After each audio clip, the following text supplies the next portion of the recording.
3 హత్యలు, 2 నిందితులు, 19 ఏళ్ల మర్డర్ మిస్టరీ, ట్విస్టుల మీద ట్విస్టులు, సంవత్సరాల పాటు ఛేదించలేకపోయిన నెత్తుటి చరిత్ర. ఇది క్రైమ్ థ్రిల్లర్ సినిమా కాదు, నిజ జీవితంలో ఓ మారణ మృగం లిఖించిన మారణ కాండ. 19 సంవత్సరాల ఈ మర్డర్ మిస్టరీలో నిందితులను పట్టుకోవడం పోలీసులకు చుక్కలు కనిపించాయి. ఇప్పుడు ఈ కేసును సాల్వ్ చేయడం కోసం ఏఐ ఎంట్రీ ఇచ్చింది. మరైతే ఈ అసాధారణ మర్డర్ మిస్టరీకి ఏఐ పరిష్కారం చూపించిందా? అసలు ఈ క్రైమ్ కథలో హంతకులు ఎవరు? వారు ఇన్ని సంవత్సరాలు ఎలా తప్పించుకున్నారు? పోలీసులకు సాధ్యం కాని 19 సంవత్సరాల ఈ మర్డర్ మిస్టరీని ఏఐ ఎలా సాల్వ్ చేసింది? ఈ విషయాలన్నీ తెలియాలంటే ఈ వీడియోను ఎక్కడా స్కిప్ చేయకుండా చివరి వరకు పూర్తిగా చూడండి. ఇక మ్యాటర్లోకి వెళితే అది కేరళ కొల్లాం జిల్లాలోని అంచల్ పట్టణం. 2006 ఫిబ్రవరి 10 సాయంత్రం 6 గంటల సమయంలో స్థానిక పంచాయతీ కార్యాలయంలో పనిచేసే శాంతమ్మ అప్పుడే ఇంటికి వచ్చి లోపలికి వెళ్ళారు. అంతే, ఒక్కసారిగా నిర్ఘాంతపోయారు. గది మొత్తం రక్తసిక్తంగా కనిపించింది. తన ఒక్కగానొక్క కుమార్తె రంజని, ఆమె 17 రోజుల కవల పిల్లలు రక్తపు మడుగుల్లో విగత జీవులుగా పడి ఉన్నారు. ఎవరో వీరు ముగ్గురిని అత్యంత పాశవికంగా గొంతు కోసి చంపేశారు. 17 రోజుల పసిపిల్లలనే కనికరం కూడా లేకుండా దారుణాతి దారుణంగా చంపేశారు. అయితే ఈ ఘటనపై దర్యాప్తు ప్రారంభించిన పోలీసులు అక్కడ దొరికిన ద్విచక్ర వాహనం ఆధారంగా ఆర్మీలో పనిచేస్తున్న దివిల్ రాజేష్ ఈ హత్యకు కారణమని తెలుసుకుంది. కానీ ఎంత వెతికినా వారి ఆచూకీ మాత్రం దొరకలేదు. ఆ తర్వాత 2010లో ఈ కేసు సిబిఐకి బదిలీ అయింది. అయినా కూడా నిందితులు జాడా బయటపడలేదు.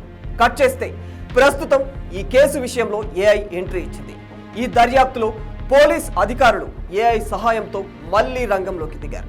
ఇప్పటికే ఈ ఘటన జరిగి 19 ఏళ్లు పూర్తయిపోయింది. పోలీసుల దగ్గర ఉన్న ఆధారం రాజేష్ ఫోటో ఒక్కటి. అయితే అది కూడా 19 ఏళ్ల క్రితం నాటిదే. అయితే ఆ ఫోటో సాయంతో అతడిని పట్టుకోవడం ఎలా అని ఆలోచించిన అధికారులకు ఓ ఐడియా వచ్చింది. వెంటనే రాజేష్ పాత ఫోటోను ఉపయోగించి అతడు 19 ఏళ్ల తర్వాత ఎలా ఉంటాడో ఏఐ సాయంతో ఓ ఫోటోను సృష్టించారు. తర్వాత వివిధ సామాజిక మాధ్యమాల్లో ఉన్న లక్షలాది ఫోటోలను ఏఐని ఉపయోగించి జల్లెడ పట్టగా ఓ పెళ్లి ఫోటోలో ఉన్న వ్యక్తి 90% మేర మ్యాచ్ అయ్యాడు. వెంటనే వివరాలు సేకరించిన దర్యాప్తు అధికారులు పుదుచ్చేరి వెళ్లి రాజేష్ను, అతడి ద్వారా దివిల్ను గుర్తించి అరెస్టు చేశారు. అసలు ఇంతకీ ఏం జరిగింది? ఈ క్రైమ్ గురించి ఇంకాస్త డీప్గా తెలుసుకునే ప్రయత్నం చేద్దాం. ఒకే గ్రామానికి చెందిన రంజని, దివిల్ ప్రేమించుకున్నారు. ఈ క్రమంలో ఆమె గర్భవతి కూడా అయిపోయింది. దీంతో దివిల్ ఆమెకు దూరంగా ఉండటం ప్రారంభించాడు. 2006 జనవరిలో ఆమె కవలలకు జన్మనిచ్చింది. తనను మోసం చేసిన దివిల్పై న్యాయ పోరాటానికి సిద్ధమైపోయింది. ఈ విషయం తెలుసుకున్న దివిల్ రంజనిని అడ్డు తొలగించుకోవాలని కుట్ర పన్నాడు. ఇందుకోసం ఆర్మీలోనే తనతో పనిచేస్తున్న రాజేష్ సహాయం కోరాడు. వారి పథకంలో భాగంగా రాజేష్ వచ్చి తనను అనిల్ కుమార్గా రంజనికి పరిచయం చేసుకున్నాడు. దివిల్ పై పోరులో సహకరిస్తానని నమ్మించాడు. ఈ క్రమంలోనే తన పిల్లలకు తండ్రి దివిల్ అని అతడికి DNA పరీక్షలు చేయించాలని కేరళ మహిళా కమిషన్ను ఆశ్రయించిన రంజని అందుకు కావలసిన ఉత్తర్వులు కూడా జారీ అయిపోయాయి. దీంతో సాధ్యమైనంత త్వరగా రంజనిని అంతం చేయాలని దివిల్, రాజేష్ నిర్ణయించుకున్నారు. ఫిబ్రవరి 10 రంజని ఇంటికి వచ్చిన రాజేష్ పిల్లల పుట్టినరోజు ధృవీకరణ పత్రాలు తీసుకుని రావాలని చెప్పి శాంతమ్మను పంచాయతీ ఆఫీస్కు పంపించాడు.